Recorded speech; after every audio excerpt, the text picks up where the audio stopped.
Before we begin, we want to acknowledge that some stories and discussions in this episode of Radiant Resilience may touch on sensitive and potentially triggering topics. These may include themes of suicidal ideation and threats, alcohol abuse, verbal and emotional abuse, financial control and secret debt, marital difficulties and divorce, religious control and manipulation, trauma and anxiety, physical and sexual control within marriage, past marriage. Our goal is to share real-life experiences in a respectful and empathetic manner, offering insights into the complexities of the human spirit and the journey towards resilience. However, we understand that some content might be difficult for listeners. We encourage you to prioritize your well-being and discretion when deciding to listen. Please remember this podcast is not a substitute for professional advice or support. If you find yourself needing assistance, we urge you to seek help from qualified professionals or trusted support systems. Your mental and emotional health is important to us. Thank you for your courage and for joining us in a space of understanding and compassion.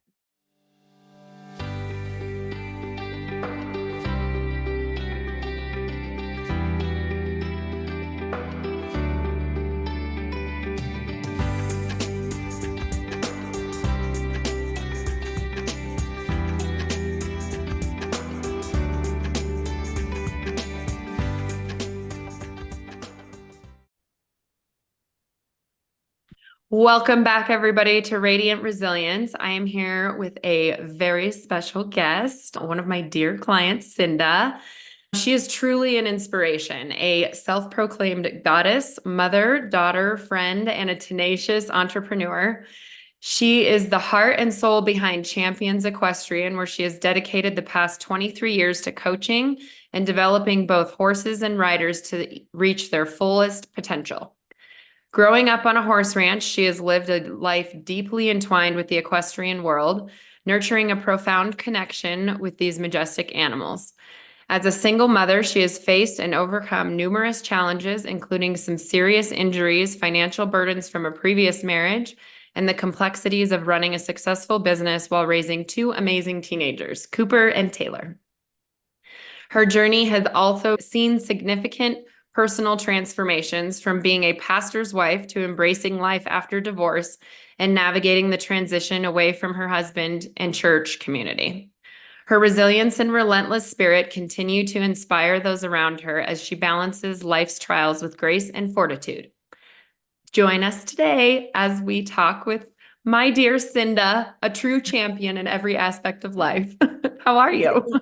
I hear you say those words, like it brings joy and tears at the same time. Like I'm going, somebody's reading back to me my life and what I've done. And I'm like, I can feel the tears, like almost there in a good way, though, in a way that you're like, oh yeah, I did go through a lot of this stuff and I'm still here and I'm still going. So thank you for reading that back. People should have that read back to them, their story read back to them. You're so welcome. Yeah, good tears and good joy though out of it. But yeah. Yeah, you're a wonderful human being, and I have really enjoyed getting to know you. And I know a little bit of this story that we're going to go into just from previous conversations that we've had, but I'm sure there's still a lot that I don't even know about it. And why don't you start at the beginning of when you met your first husband?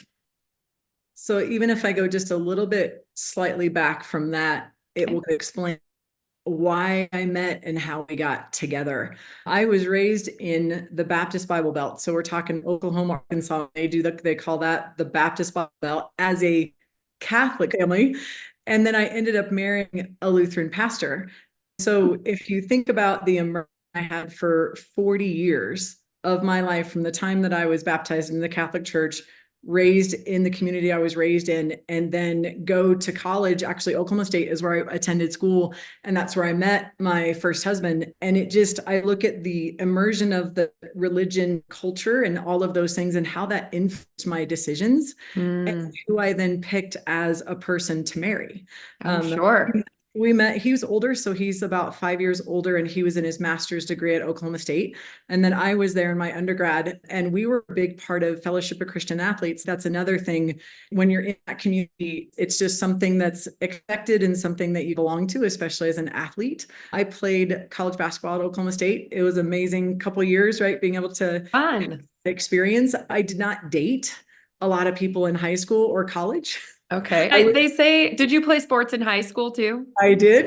Yeah, especially in college. I know that the college sports, even the smaller schools, like those sports take up so much of your time. You barely have time for school at that point. You are spot on. And through high school, it was every sport in horses. And so I was traveling nationally and competing nationally. So I'd get out of school on Friday and I would get into the horse show with my mom and the truck and trailer, and we'd drive somewhere for a competition for Saturday, Sunday, come back, I'd go to school. So it was this, there was not time for probably dating or boys. And I loved sports and horses.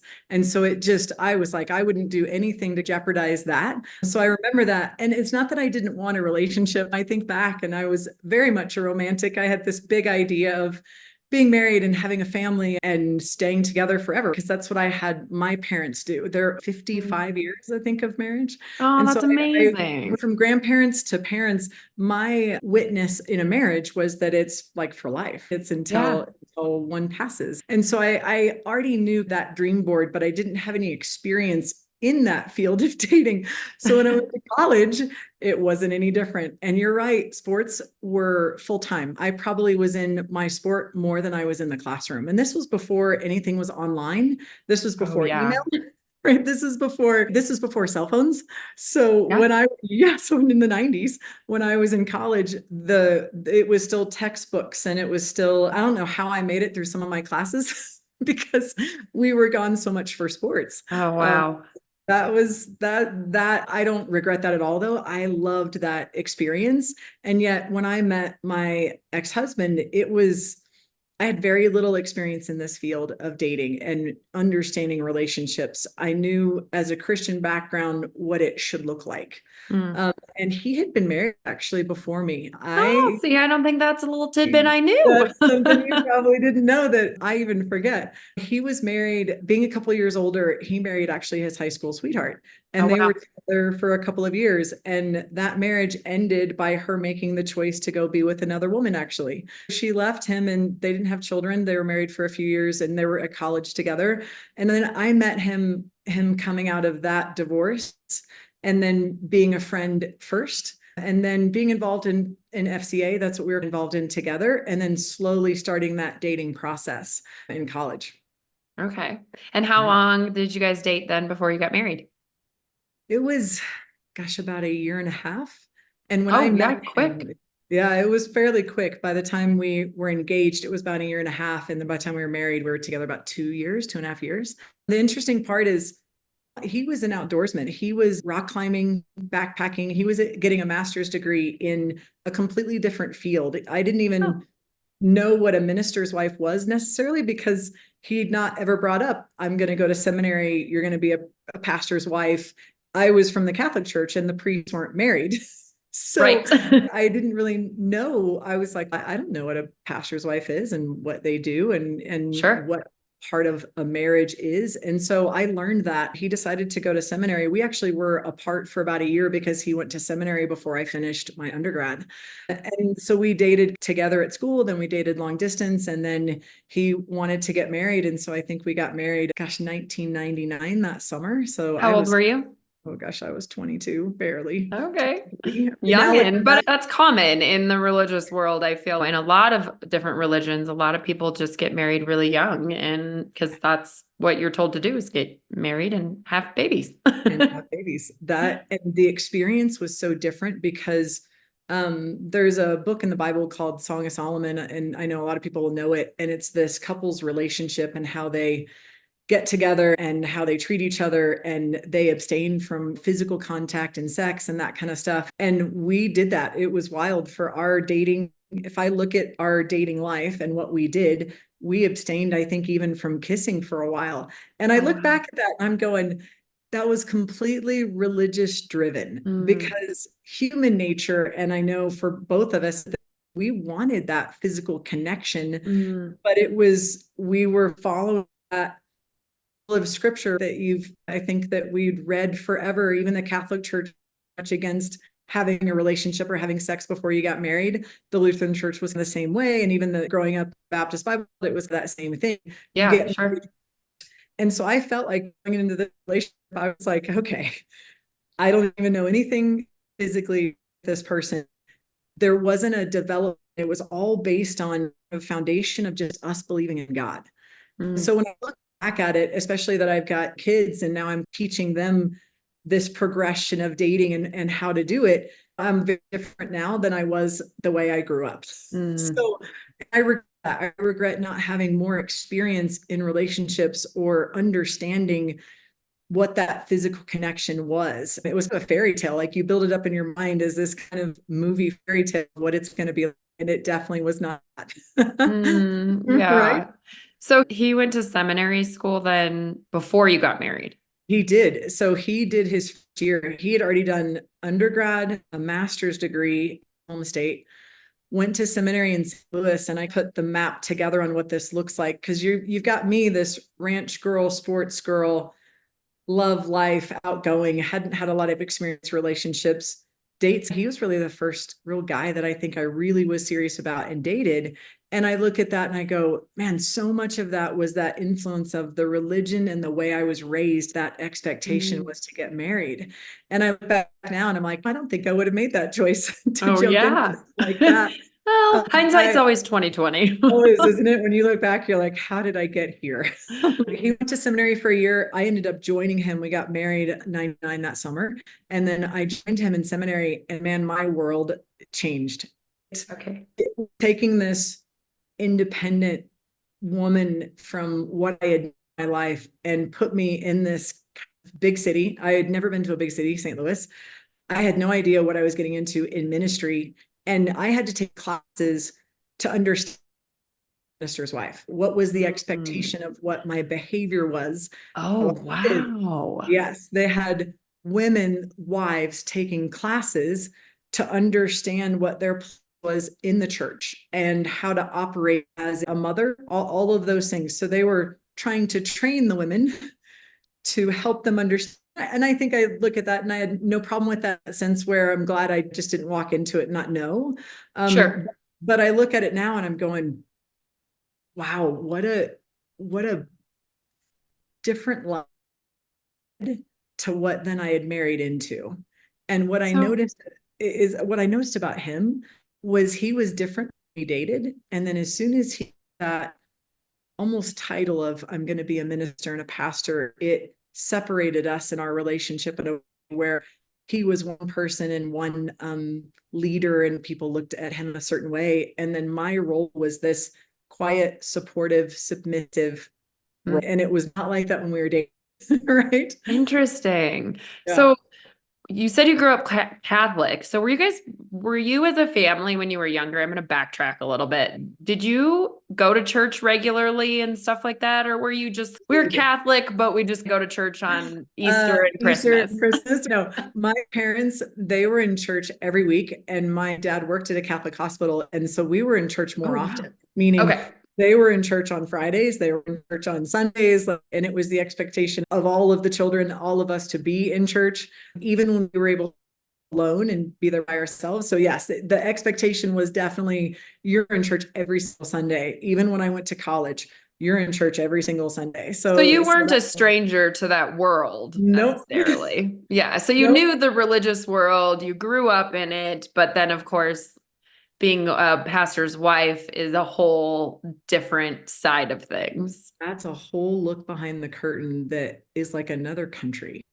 And okay, so moving forward again, I'm going to come back to where we were. So you're taking classes.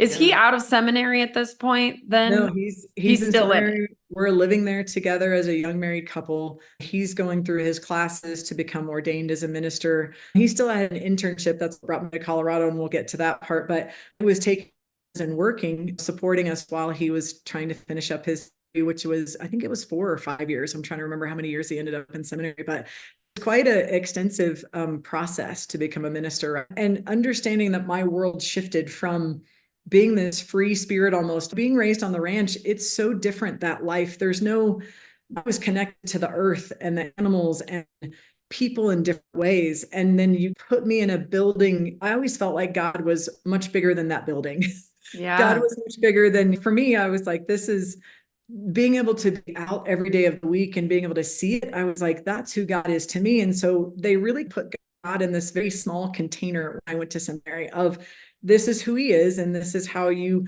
believe, and this is how you're supposed to operate. And I'm just like, man, I knew it went against my intuition of what I thought God was then. And yet I thought, okay, I love this man, and I dedicated my life to serving God with him in this position that he was in. And so I was in it. And it was some dark years at seminary for me. I could not find my way. I How could not, so? oh, I lost that freedom in the sports and in the horses and the connection and family to immerse myself in this church culture and it was like leadership church culture, which is different from just being in a church. So I started to feel the deterioration of my own belief, independence, and soul, if that's what I would say. It started then that it started to deteriorate. I felt like in seminary, like I started to lose who I had built myself up to be and knew when I made that choice to marry him. And I didn't know it was going to be like that. I didn't know that it would change like that, especially Yeah. in the church like that. That's not the man that I dated. It's a different man now. So that was the other Wow. piece. Yeah. I suppose going from being, I guess he was probably normal religious and then becoming a Right. pastor, that is a huge change. That is a big jump. And how he got there was, he used to tell people he had this dream as a kid that he dreamed walking through the halls of the seminary where he went to seminary, and he dreamed his parents were very dedicated Lutherans. My parents were dedicated Catholics, and so they were in church Sunday. He did summer camps. We were both in that culture. I just thought he was going to go down the direction of being in like outdoors ministry or being in leadership in that way. And that's the kind of man I knew when we dated. So that year apart was tough because he was going in a different direction with his personality and his career. And I was still finishing college the way I was. And then coming together, we were mismatched, I would call it, when we got married, because our lives had changed in the direction that they were going already prior to even getting married, right? Oh my Oh, God. wow. And that's a lot of the times I feel like a lot of people don't realize that stuff until you're just in it too Yeah. deep. And all right, so you're doing classes, he's finishing seminary, and then you guys at some point get married in that time frame. We did, and he got to Colorado. So we were both raised in Arkansas and Oklahoma, and he had his internship. He had to do an internship with a church out here in Denver, in Lakewood, actually. And so we got here for a year. I ended up this period of time where he wasn't finished with school. And so I originally, if I back up a little bit, I was headed into medical school. So I Oh, had gotten wow. everything in my degree, all but MCAT. And when he asked me to marry him, he said, you're going to have to forgo medical school for a while until I get through school. I had no idea you were trying to go to medical. See, these are Right. the thing, the new things I'm learning too about you. So I'm so glad My we're having this family, as conversation. much as I was raised on a ranch, we were a big medical family. We were in pharmacy and anesthesia and physical therapy. And I wanted to be a surgeon. And I loved it. I had done everything I'd prepared myself to be able to do. And for whatever reason, again, that's that sacrifice. You think the way I was raised in understanding marriage is there are times like now in hindsight, it was me that sacrificed all of it to be able to be with him. I didn't ever feel like, okay, I got married, that changed my goals and ambitions and things I wanted to do just got put by the wayside as you got married and as a minister in the church. Can you imagine? I don't imagine the church, let alone my husband, said, sure, go to medical school while we're trying to raise a family and trying to be in a church. It So just was that wasn't supported. why he asked you to quit? Was because you were supposed to, yeah, why did he ask you to quit pursuing medical school and all that? He wanted me to be married and be in the church and be more present as that position as a minister's wife. And we hadn't talked about children. We actually didn't have children until we were about 7 years into the marriage. And so that wasn't a piece of it that was in consideration. It was just working, supporting, paying our bills and paying for school for him, doing that, supporting us just with a job instead of then us both being in school at the same time. But I think in his mind initially, he was like, oh yeah, you'll get back to it eventually. And then as we got further into seminary and got into his internship here, I just knew that wasn't going to be a choice anymore to go back into the medical field. And so how I ended up in horses, my aunt actually, who was a nun for 25 years in the Catholic Church, love her. She goes, why don't you go teach lessons and ride horses? She goes, I was like, good idea. Why wouldn't I do that? Yeah. 2001. This is 2001 until what are we at? 2024. So 23 years. Wow. I went and started passing out resumes at different horse facilities to be able to become a coach and a trainer and a rider and a teacher. You actually don't have to have a degree to have that, which you don't go to college. I'm like, how do people become horse trainers? They just ride and get some experience. But my experience had been on the national level. I had performed at a level of the world championship level. So I had about 10 world titles and 10.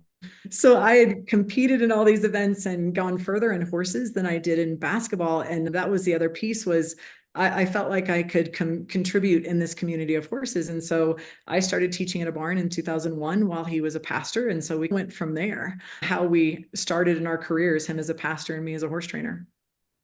Wow. That's crazy. Yeah. That's crazy. I didn't know you had 10 titles and right. Couple world titles. that's amazing. More than qualified to do this job for sure. When I look at it. Do you think that he maybe a little bit threatened by by you going the medical route potentially? That and the information and education that he was getting from the church, the stuff I was getting from the church was women didn't work outside of the marriage as a minister's wife. You had children and you were the pastor's wife. And we'll get to that in a little bit.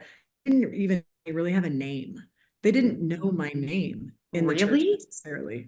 I was the pastor's wife. That was my title. That was my name. So here you look at the independence growing up, get married. Thank goodness I'm so grateful I had the horse job because that was my world. I could still be me.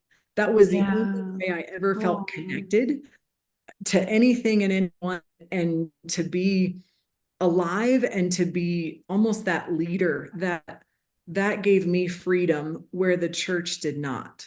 So I lived in two different worlds. I lived in the world that I worked in where I ran my own business, established everything. And then when I would go to church, it was be seen, be silent, don't have any opinion, or because that looked poorly on who you were married to. You don't talk about your marriage. You don't talk about what you don't like. You don't even really talk about what you like. You're just a body. You're just and I almost felt like it was like those politician wives sometimes that you see standing up next to those politicians. I felt like just politician wife in a lot of ways. Very different night and day. What I was during the day and what I was, who I was married to and what that expectation was. So I could feel it. I could feel the being torn between both of them. Loving my job, but being committed to the marriage. And obviously you don't even think about divorce or separation ever. It was even in my vows. I think one of my vows when I got married was that I will never divorce you. That was one of our vows to each other. And oh my gosh, Tony, I look at the things I said and believed and I'm going, oh my goodness, no wonder why I felt trapped from the beginning. Is because what I committed to verbally, physically, all those things. That went on. Think about, so 2001 to 2017. So 16 years. That's how long you were married? I was 16, 99 is when we were married in the church. And then I was a horse trainer and he was a minister from 2001 until we divorced in like 2017. We were only part of two churches. The one where he interned, he was an associate pastor for a while. And then the one in Monument, he was a senior pastor. But I neglected my intuition. I neglected my own understanding that I mattered. And so when you're fed from scripture, and then I had a husband that was taking it to that next step, it was, I own you. You are you're a servant to me and to the church. You are sacrificing everything of who you are to be in this position, because they tried to make it sound like it was this elite prestige position being a minister's wife. Mm-hmm. And yet it was a very isolated, almost living prison is what I called it. I'd explained it to somebody that way, where you could get talked to a lot by people and they could have their opinions, and yet you wouldn't speak. That was something to be said. And then you look at my job speaking, my job was coaching. Yeah. And so it was like, here's coaching and you're speaking, and then here's science. And so never time I was going to go anywhere or do anything about it. And I had this husband as a leader that kept suppressing and putting those rules there, and kept navigating where life should go in all ways. This is where we lived, what we liked, sexual relationship, all of those were all determined by him. Yeah, I got in really deep, right? Yeah. When you look back, you're like, how did I get here? That's what marriage and life would be like. And that's a big piece now that I advocate for, especially for my young teenagers and my own daughter, going, know who you are first, and don't lose that when you're in a relationship. That's a huge part of what I counsel them to do. That's huge, right? Yeah, I think that's great advice to be giving her for sure. I took a detour from my own soul, intuition, all of those things for a good chunk of time, 99 to 2017. Yeah, that's a large part of your life for sure. Time, right? Half my life when I got divorced at the time. Yeah.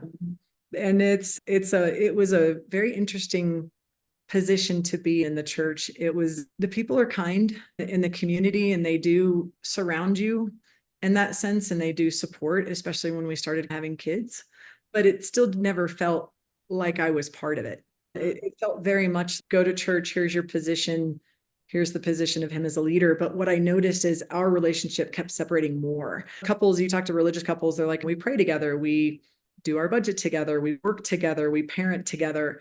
It got further and further apart as he got higher up in church, where our relationship was very separate. It was more like a submissive roommate.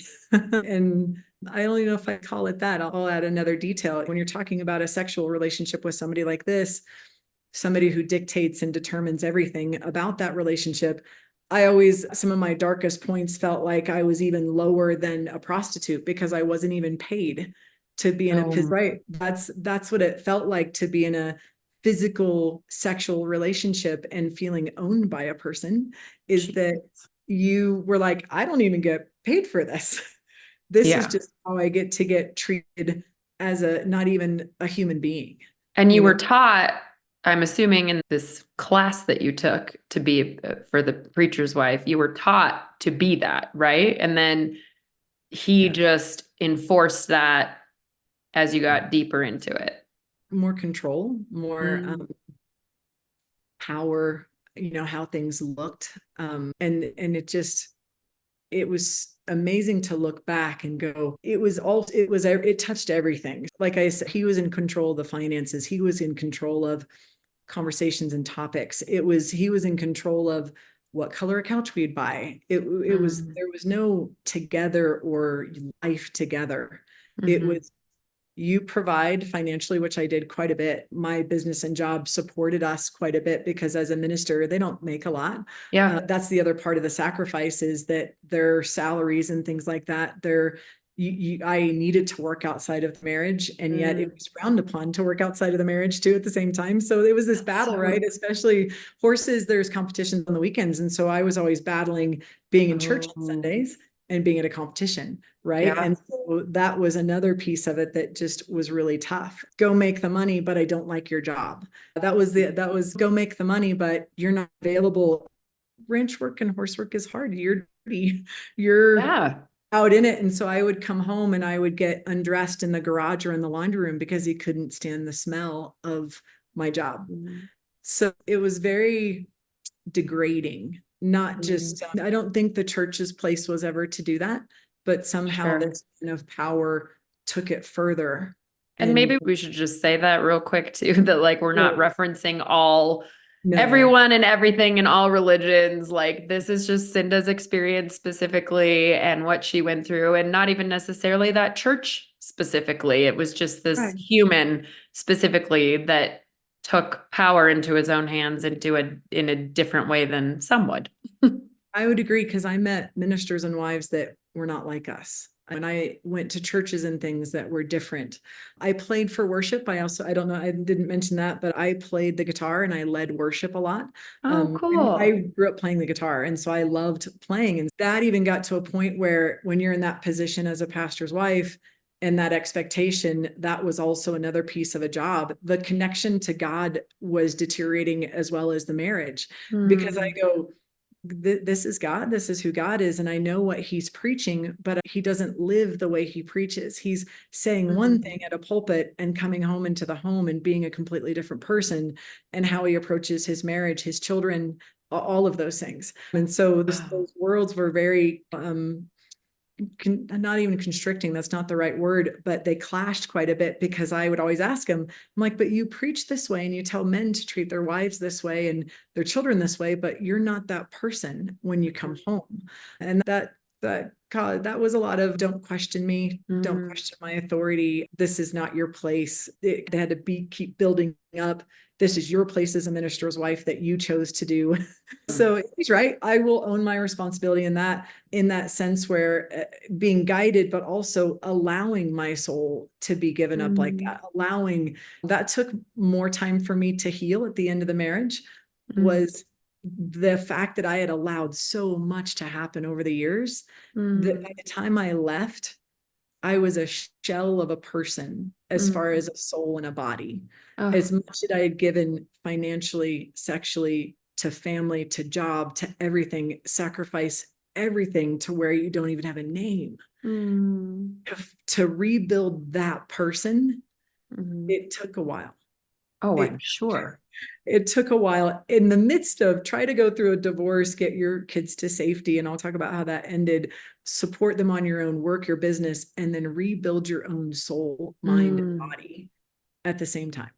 That those years were some of the toughest I think I'd ever faced. Thank goodness I went through all the sports and horses and everything I did, mm, because I do think it prepared me for that, to be that tough and that strong, and to not have family, any community. We left the church community in the divorce. And so when you go out on your own, you realize that even your neighborhood and your church community, that's who you were immersed in. And so when you leave the church and you leave a pastor, you're very much out on your own. It's like starting life over in a way. yeah. You got to give yourself credit though, because you met him so young. And I think that we think we know so much at that point in our lives, right? Like late Right. teens, early 20s, we think we have the world figured out and at times. And then looking back, you really don't know. And I think you got into that relationship and just went with what you were told and was like, okay. And so, good Lord, though, that building that back up. And I have watched you do so much work on yourself just in the short time that I've known you. Right. So, for everyone listening, this was not an easy journey for Cynda. She's in a good place, better place now. This work was insane and she's done the work too. Was there something specific that sticks out in your mind for when you first started realizing, oh, this is bad? This is not how things are supposed to be. What am I doing here? Was there something specific that sticks in your mind that Oh was a point man, in time that you remember? it never got better. So there were no vacations. There was no, I worked all the time to support us. I worked when I was pregnant. I worked up until I delivered the baby, went back to work at 4 or 5 weeks, took the Wow. baby with me. So my job as a horse trainer, you go through those years.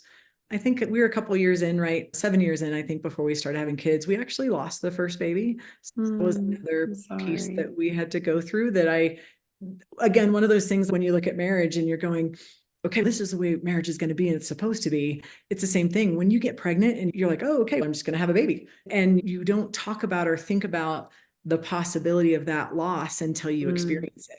And yeah. then it opens up a whole other door of understanding life when Yeah. you lose that, right?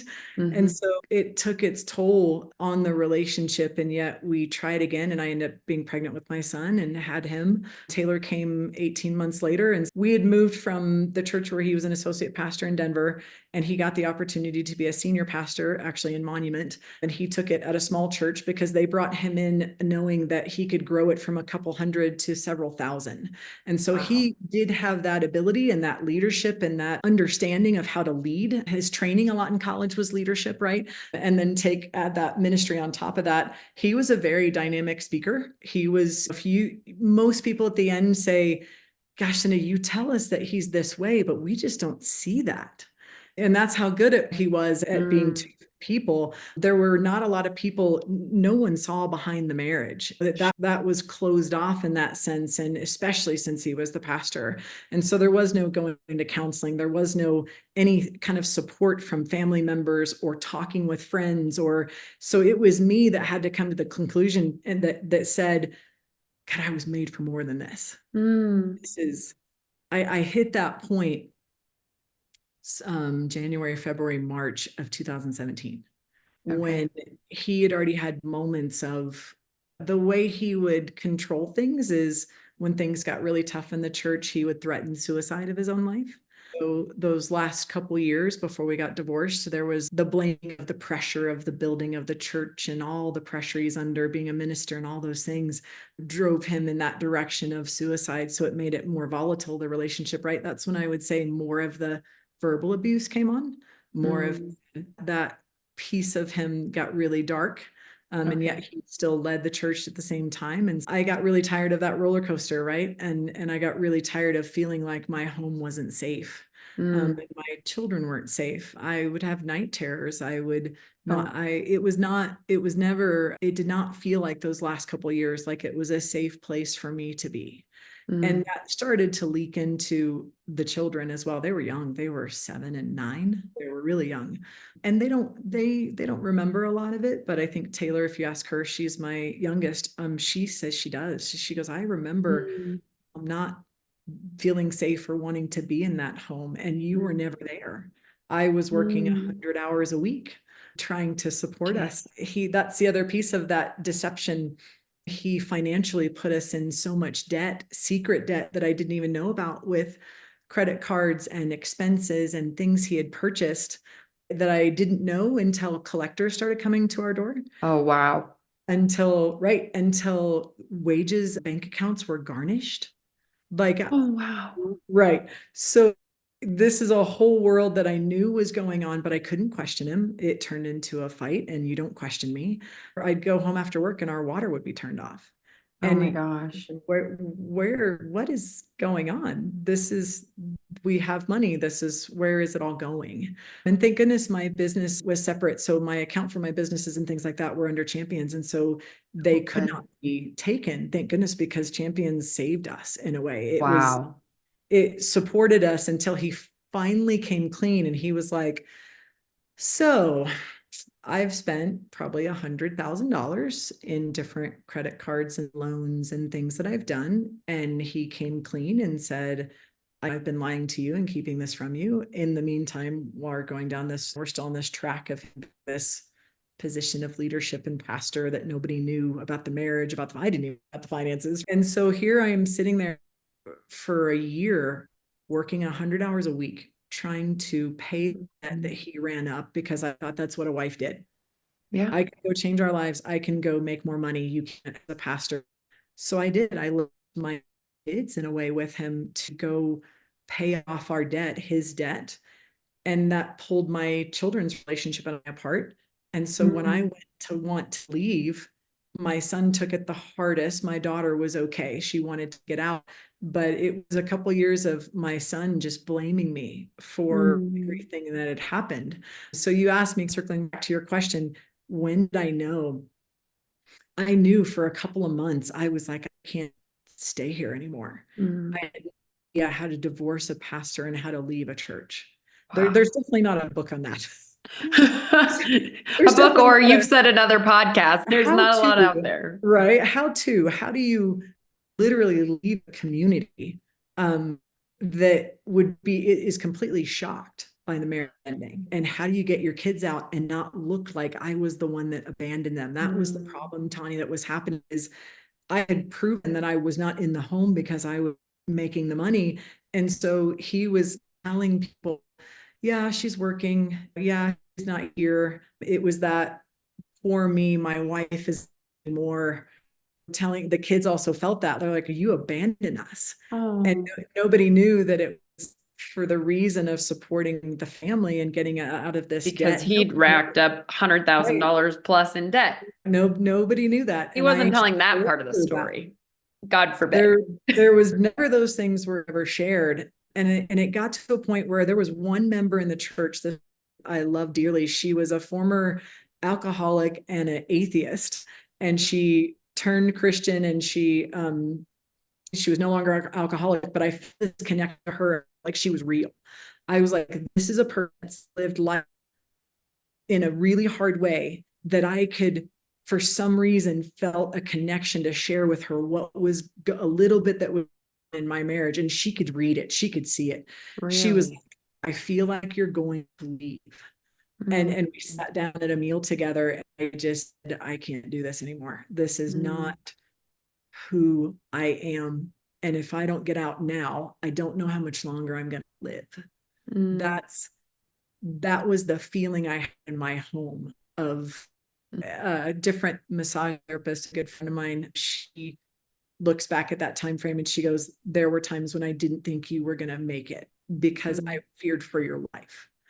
And you don't realize that, you don't think that's part of a marriage or a church or a minister. You don't think that would be possible, but that changed things for me. And the turning point, I knew if I left, I wouldn't get the kids, and I didn't want to leave without them because I didn't want to leave them with the kind of person that he was. And it was March of 2017. We were supposed to go on a trip for spring break for a couple of days with the kids. I came home from work. At that time, I was having anxiety attacks, panic attacks. I couldn't be in the same vehicle with him. I couldn't sit next to him just because that fear and that anxiety was there. And I refused to go on the trip. I just said, I think I'm going to stay here and I'm going to work. And I had made a plan. I went to a bank and I opened up a bank account because I didn't know how to start putting money in a place to be able to support the children without him being a part of an account. And I started that process that week while the kids were gone. And he came home on that trip and he could tell. I said, we need, after dinner, we put the kids to bed. I want to talk about some things. And I think he already knew that I was at a place where I wanted to leave. And he decided to drink a bottle of whiskey and drowned himself essentially in what he knew was coming. And I was with the kids and we were watching a movie, and I heard him stumble up to the main level of the house. At that time, he'd been living in the basement for about a year or two because we were that separated. And he went out to try to drive away after he had, wow. And so my heart was like, there's no way I'd want him to hurt somebody else or die. Yeah. So I remember parking my vehicle behind his vehicle so he couldn't get out. Because he was so intoxicated. He also carried he had a CCW, so he could carry a gun on his body. He had it on his body as he was trying to leave that night. And so don't ask me how or why I did it. I managed to take the gun and go put it in a safe place. He had a couple of knives on him as well. And I felt that he was going to take his or somebody else's. And so I managed to wrestle those things away from him and block him from driving away. And at the time, I think I went back in and I got the kids in their rooms to safety because I didn't know what was happening. Church was starting to beef up their securities and things like that.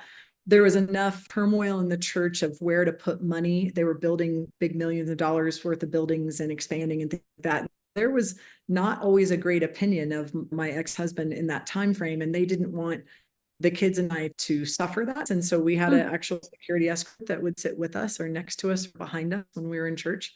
And that's a whole different, you'd feel having somebody watch you, right? And these were volunteers. They were FBI agents, sheriffs, local police. Anybody that was a member in the church would volunteer for church security. So there was an FBI agent that I had friends with, and him and his wife and his children.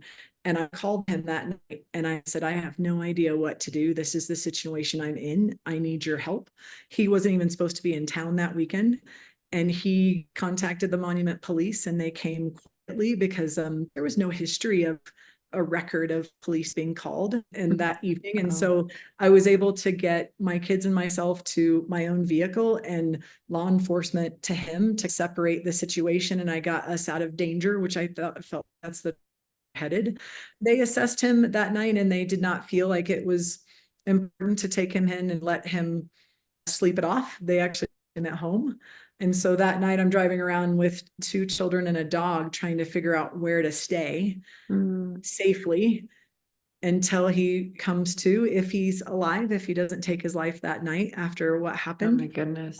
Knowing I didn't even get the chance, Tani, to say, here's the direction I'm going to separate, we're going to divorce, everything. He thought the solution was, let's drink and drive or kill myself or something. Jeez. Like that's how far he had gone. But I was grateful that night that those law enforcement people were actually able to help us remove ourselves. Yeah. And so did I ever think it was going to go to that extreme? No. I never prepared myself in a way to manage that and have to take 2 children through that and watch that at the same time. And yet what it did do was it gave me the ability then to get out of the marriage with my kids. So it turned, right? That event, thank goodness we came out with our lives. Yeah. It turned enough to where it showed enough of his issues and problems that then I didn't have to feel threatened that I was going to lose my kids and be the person that abandoned them if I left.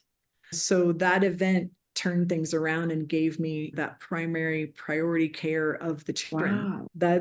And the church took him and said, let's put you on sabbatical and try to get you some help. At that time, though, I was like, I'm done. Yeah. I said to the church, I said, take care of him. I think that the 11 years of ministry he's put in, there should be some value there of taking care of your pastor. I've got a business and I can take care of my kids. And thank goodness I did. And we were able to separate and go our different directions. He got some help for a while, just not enough. I think looking at it, not enough to really make a difference. I think he's still probably the same person today in his ideals and mindset. And he's remarried now. He's still a pastor, he's still a minister. But I look at those events that were that turning point, and I'm so grateful that I lived, because I knew, as hard as it was, that I was made for so much more, and God was so much more than what he was being presented as. And I didn't want my children to be raised in that environment, that sense, and experience what I had experienced as a human being, to where there was that much control over what a person was allowed to do. Yeah. Oh, yeah. What a story. What has your healing journey from this looked like? It's been hard, I know that, but what all have you done? If somebody's listening who's been in this position or something similar, what have you done? Share what you've done and what you've learned and all that. It was probably a good, after I finally got our home sold and got things separated and moved to Castle Rock, and I knew I had to make my world very small. I said, the children's school, my home job, because I'm alone. I had no family, no community, didn't know anybody really where I was moving to, even though it was only 25 minutes away, 20 minutes away. And I just was like, okay, you can do this. Like, you can help contribute. You can support yourself and your kids. You can get the rest of the way out of debt. Like, I had that thread of hope. And yet the nights were the toughest for me, because I would lay in bed and it just felt like this image of shattered glass. I'm like, what is not broken in my life? What is in pieces? What is fractured? Because everything felt like it was fractured. And I just was like, okay, where do I start rebuilding? Because I can't do it all at once. Yeah. I still have to provide and cook and take care of the children. What does that healing journey look like for me? had to take it like piece by piece.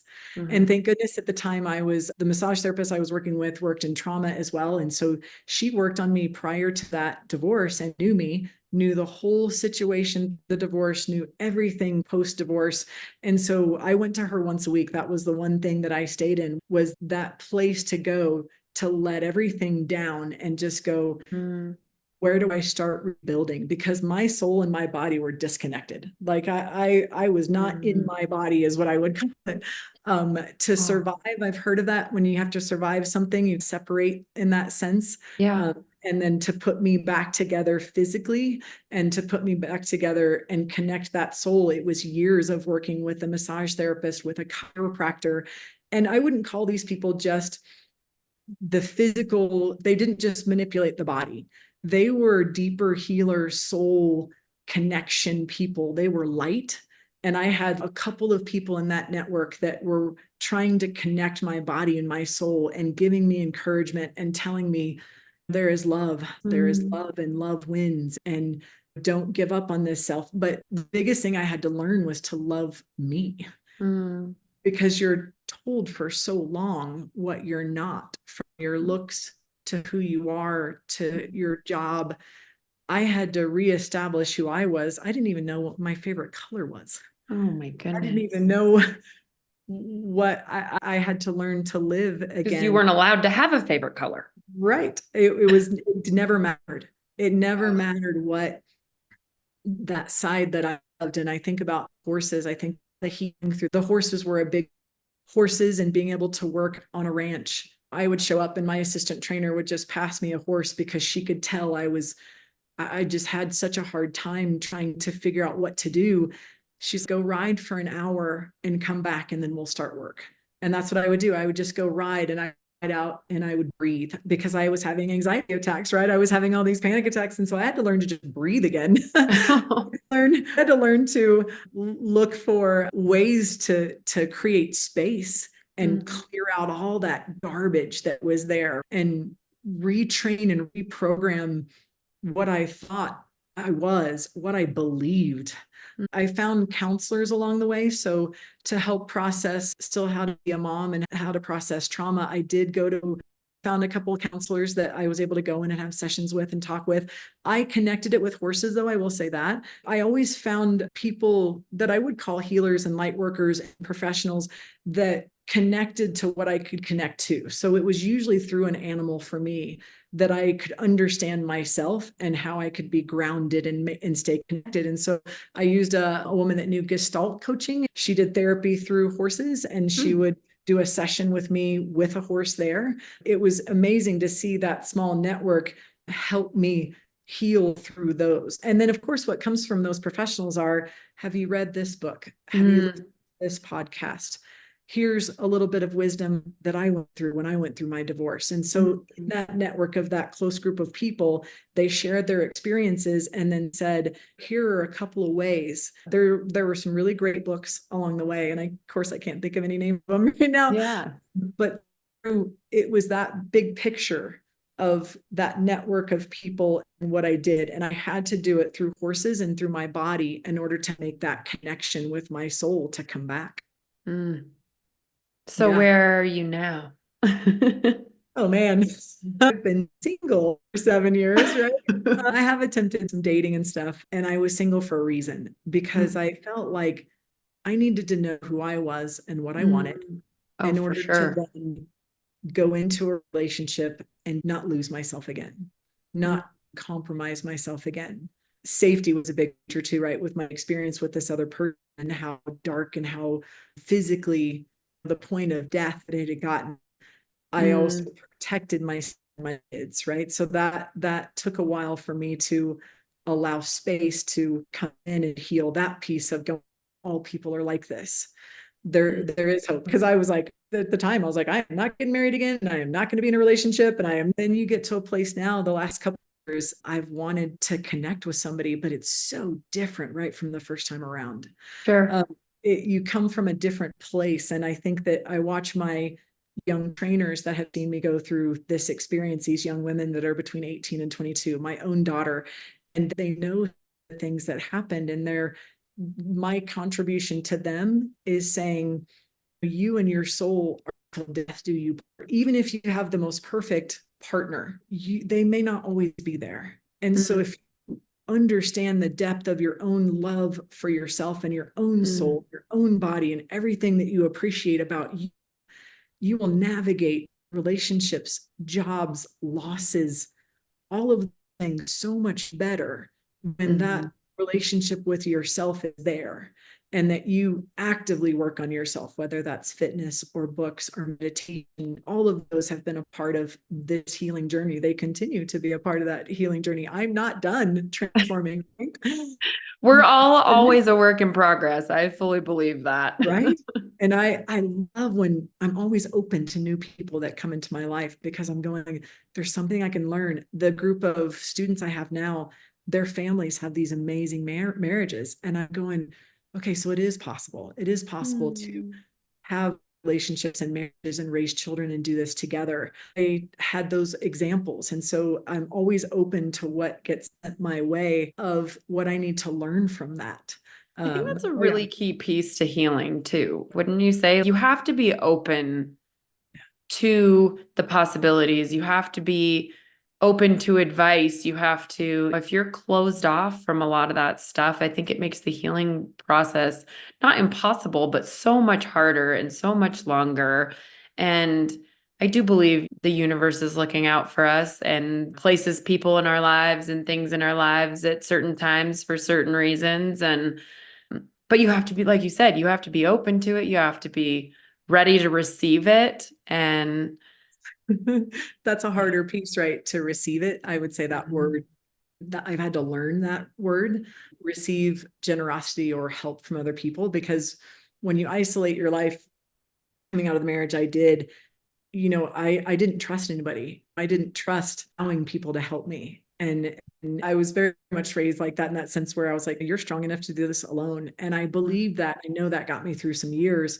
Now I would enjoy someone to share with. I enjoy that partnership in that way, and be a life-giving relationship that is something that you see my gifts and I see you and you see me, and you're never trying to control that person in any way. You work with each other in such a way where this is this freedom, this kind of open-handed. I think about my children this way too. When I help them navigating what they want to do or what they love, I'm like, it's not for me. You're not doing it for me or for your father or for anyone else. What do you want? And what do you love? And this is what that path looks like. Very different raising my kids somewhat from the way my family raised me, and then this experience with this marriage and with them about life and what they'll face and the things that they can always transform and be changed. They can always heal in that sense. And it took me the longest to forgive myself. I will say that in this process. I forgave everybody else and even him. And just, I had a hard time forgiving myself because I allowed myself to get in that situation. And you get to that point where you go, if you don't forgive yourself, then how are you going to keep going? How are you going to dream again? How are you going to trust your own intuition and your own soul again? I didn't dream for a long time. I didn't write down or manifest things in that survival period of time. And these last couple of years, it's been amazing to dream again and go, this is what I want. And this is what I can do. And even with the injuries, I've had some along the way and the changes in life, I still haven't lost that ability to dream about that future, whether it's with somebody, but definitely that future with myself and maintaining that connection with my own body and soul. I love that.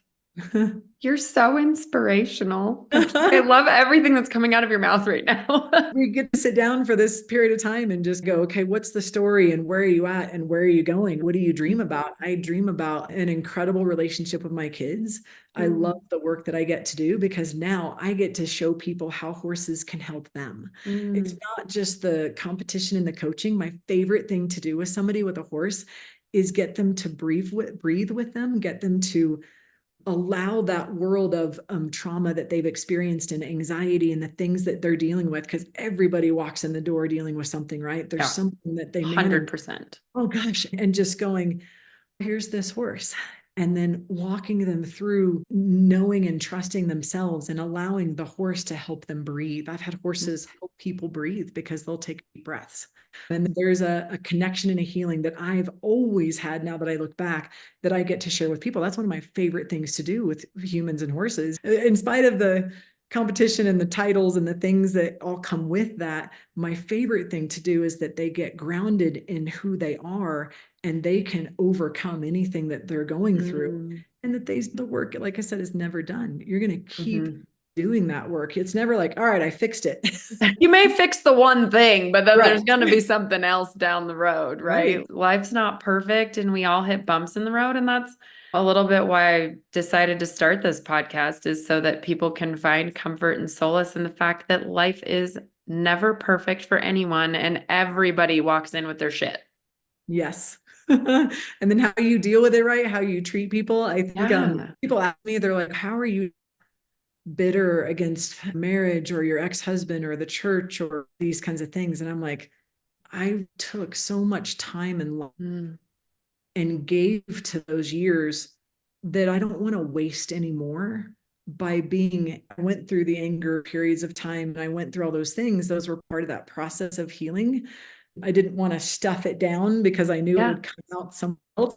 Yep, usually does.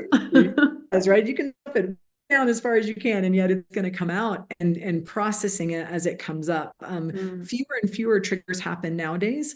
But when they do, the tools are there. I think the first thing I go to is I just close my eyes and I take a breath. And I love a phrase from one of the books that we've read, Untamed, that's imagine the truest and most beautiful story that you can imagine about life and love and things like that. And so when I go into a trigger or things get tough or it gets dark for a while, or I revert to some old behaviors, I close my eyes and I take a breath. I'm like, wait a second, you've come really far and transformed and going in a different direction versus backwards. And so I don't carry that bitterness towards the church. There's great people in churches out there. There's great leaders out there. My experience with my own personal experience wasn't that, but I would say you've got to find your own soul first, and that navigates those decisions, whether it's relationships or organizations or churches that you belong to, and pay attention to those red flags. Don't dismiss yourself. That was the thing I did a lot, was I just dismissed. I was like, well, that doesn't feel right, or that doesn't feel like we should do that, or that's wrong, or I just dismissed it. And so having that knowing, trusting your own knowing of when something was right or wrong, not letting a Bible or a leader or somebody tell you. That people are gifted with that. I think we lose that as we age, and especially as we enter relationships, as we stop listening to that knowing. That's what my last kind of question to start to wrap things up was going to be, what advice would you give to someone out there listening, which you just touched on, but is there any other final parting words that you'd like to give to someone struggling out there, that maybe young Cynda as well? As I look back, what would I counsel her as? So many words of wisdom. I would lay in bed and I would have said this to myself. I for sure think that as I look at how I am now, and I'm excited about being able to grow and continue to train. And there's nothing for me that's ever set in stone. We're going to face things morally, and we're going to face things that come up in our lives and our relationships, and having that openness of communication, but also asking yourself. A lot of people will go ask other people, and there's nothing wrong with that. I still do that. But I find that it should not overtake that question you should ask yourself.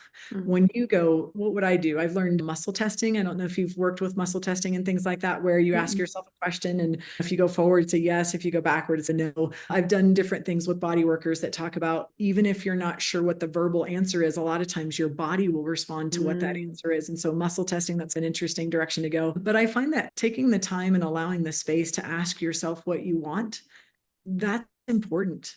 And that you're never so trapped. I hear a lot of people tell me stories that they're stuck in their marriage or they can't leave. And I'm going, you're talking to the wrong person as far as believing that you can't leave, because I left a church community of thousands of people. I left a pastor that was a senior pastor in this community, in this area of the world. I left with myself, my kids, and my ability. And sure, is it hard? And a lot of people don't want to face that hardship, but it is possible. And especially, it's never too late to realize that you're worth it and that you were made for more than what somebody else has told you that you are. I love that. I still am in body work, so I still do the massage work and the chiropractic work and talk to counselors still. I still read books. I still have to keep that connection. Breathing, yoga, all those things are part of what I do for myself. And then what that does is it makes me be able to then help other people. So if I tell people that I'm like, when I'm taking care of myself and not so depleted, I can give to other people and I can help a lot of people. And so when everybody walks in that door and they tell me why they want to ride horses, I know that there's a deeper reason for why they're here. And most people know the barn, they're like, I'm not going to ride today. I'm just going to walk. I'm going to pet my horse. I'm going to go breathe a little bit. And it's that they've learned to get away from the noise of their lives and come out to a ranch, and whether a horse or another horse, just go, I'm going to create some space. And sometimes a horse will help them. And it's not necessarily thing or a feedback. It's their body language, it's their breathing, it's what the person tells the horse and how the horse kind of pieces and creates that space of trust that they're able to trust themselves. That's a big part of this, is people lose trust in themselves. And so making connection. So it's finding that gift that I have to do that with. I will link your website in the show notes. So if anybody's looking for horse therapy, they can come find you. Come on out. We have an amazing space out here. Be able to breathe, let alone it becomes really clear when you allow some people to do that, whether it's walking or meditation or a dog. But I think everybody has to have that space. You have to know that space is important because it can get pretty overrun. And then you lose track of yourself and your health and your well-being. And then being able to pull back from that. Did a couple of trips to the beach. The ocean was someplace that I would say was very healing. I would take a lot of walks and I would almost imagine all of the turmoil and trauma and everything being pulled away from the waves. And then that frequency of the ocean filling you back with life and just clearing things, right? That sand and sun and healing, that's very healing for me, still is today. So whether it's the ranch or being out at the ocean, those two things really contributed to that. But I think everybody's got to take that time for themselves and to create that space so that they continue the work themselves. Yeah, for sure. Thank you for coming on here and being so vulnerable and sharing your story and sharing your knowledge. You had some really amazing points in there that I'm just like, made me tear up and just really filled my heart with joy too. Thank you so much for coming on here. Thank you for sharing your story. I think this has been a great conversation, and I think I'd love to have you back to talk more deeply about some other things and at some point. Yeah. If this helps one person, it's worth it. If it helps you and me telling our story, and it's even me to speak it and go, okay, what's that next chapter? Because I want to keep going, because I feel life is still ahead. It can still be beautiful and amazing in spite of kind of that beauty that rises from the ashes. Believed that. And there were some dark nights though, where I just was like, man, I'm a thread here and I'm alone. And yet I realized that alone wasn't, I didn't understand that. I was like, wait, you're not alone. You're here. Your heart, your mind, and your body is here. And so this is who you need to get to know, yourself. And that made all the difference in the world going forward after that. It's so amazing how, I don't know, intellectually, we know we're not alone, right? We know there's people out there going through our story. And before we started recording, Cynda was telling me that there's not a lot of resources and stuff out there on being specifically a pastor's wife and that kind of a journey. There's not a lot of support and things like that out there for people in her situation. And I think, like I said, intellectually, we know that there are other people going through similar things, but sometimes you just feel so alone and so dark in some of those really deep, dark places that we get ourselves into sometimes. So yeah, I hope that this helps anybody out there listening, whether you've been through this or other things, and you can take tidbits from it. But yeah, so thank you so much. And thank you everyone for listening, and we'll see you on the next episode.